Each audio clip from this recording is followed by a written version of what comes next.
Welcome to VAR India News Hour. Banks and fintech to compete and collaborate. It is time for fintech and established financial institutions to work hand in hand, and banks should not feel threatened by fintech companies. You cannot expect people to switch away from the banks they have trusted for generations to something completely new. There will be partnerships between banks and fintech firms, but there will also be areas where they will be direct competitors. Fintechs have niche kinds of products. Clearly, banks can't do it all.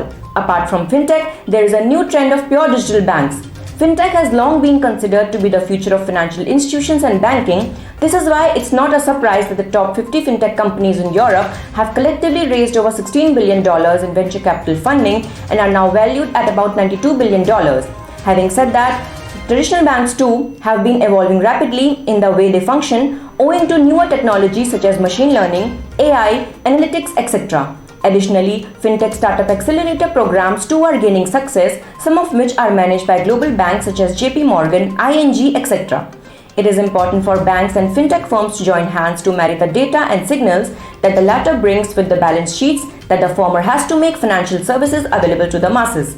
The expertise fintechs bring to the table in terms of technology and the domain knowledge banks have can be used in a collaborative manner to reach the last mile. An expert said, "What we need our banks and bankers to do is to partner more deeply with platforms such as ourselves in order to marry the data, signals that we can bring with the balance sheets that they have." Banks, fintechs, payment platforms, all of these coming together is what will result in game-changing moves that we want to see in the industry and which will benefit the end user. The industry is going through a platform evolution wherein on top there is core stack of banks. We have seen the impact of technology and how India is going through massive transformation as we speak, be it in payments, microcredit, insurance, wealth management, etc. We can't deny the fact that there will be partnerships between banks and fintech firms, but there will also be areas where they will be direct competitors. What has caused this is the entry of non-banking entities and their collaboration with banks. Scalability will be driven by digital platforms and not necessarily by brick and mortar. Let's look into today's headlines in VAR India. Google's decision to eliminate third-party cookies will impact the Indian industries. Early last year, Google announced that it would phase out third-party cookies on Google Chrome, ushering in dramatic changes in the digital marketing space. With the demise of third-party cookies, this level of addressability presents a real challenge to advertisers, marketers, and publishers in India. In a cookie-less world, digital advertisers won't be able to offer personalized content and measure their campaign's performance as effectively. Marketers will have to rely on first-party data, and they will have to work extra hard to analyze the data at hand and get to know their users personally. They will have to invest more time and labor in building new customer data platforms and finding similarities between different cohorts. Every Indian must be provided with a mini pad for life, says Tata Group's chief. Tata Group Chairman Natarajan Chandrasekharan, while accepting the Honorary Doctor of Science degree in a virtual convocation ceremony of Aligarh Muslim University, said that if India wants to grow from $3 trillion to $12 trillion economy, every Indian must be provided with a mini pad for life, a smart device with data and connectivity allowing them access to education, health and upskilling.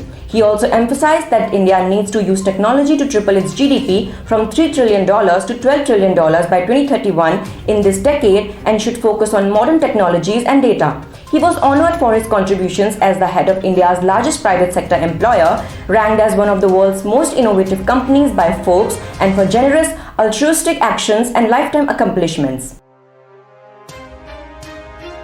Accenture acquires Germany-based consultancy firm TA Cook. Accenture has acquired TA Cook, a consultancy specializing in asset performance management. TA Cook provides services in data-driven maintenance, operations and asset lifecycle management, including a proprietary as-a-service reliability solution.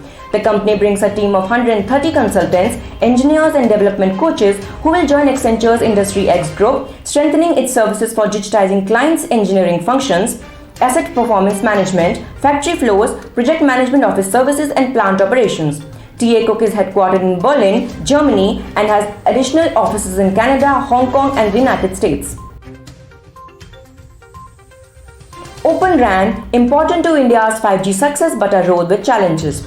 Analysts say that Open Radio Access Network, or ORAN as it is called, could significantly reduce a telco's network deployment costs as it is interoperable with other networks such as 4G.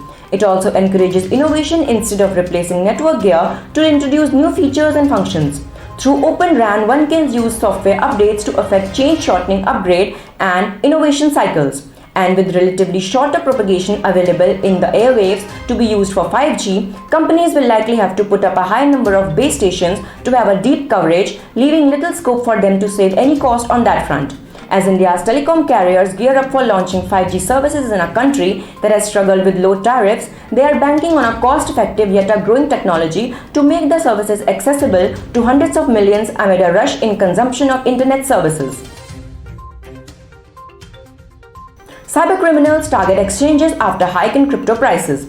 Not only investors but also cybercriminals appear to be flocking to cryptocurrency exchanges, which have experienced a twofold increase in the number of attacks in recent months as cryptocurrencies have touched all-time highs multiple times. According to sources, all big exchanges have experienced at least 2 to 3 large attacks in the previous month, and many investors have lost their crypto holdings when their wallets were hacked into. Criminals are impersonating or spoofing social media identities in order to deceive customers into giving them access to their cryptocurrency's wallet. One of the country's oldest and largest cryptocurrency exchanges, ZebPay, and other prominent exchanges have discovered that the most serious security threat they face daily is sophisticated criminal frauds that combine social engineering with computer intrusion. That's all for now. Please like, share, comment and subscribe to War India News Magazine. You can download the War India app from Google Play Store and Apple App Store for the latest news and updates. Stay tuned. Thank you.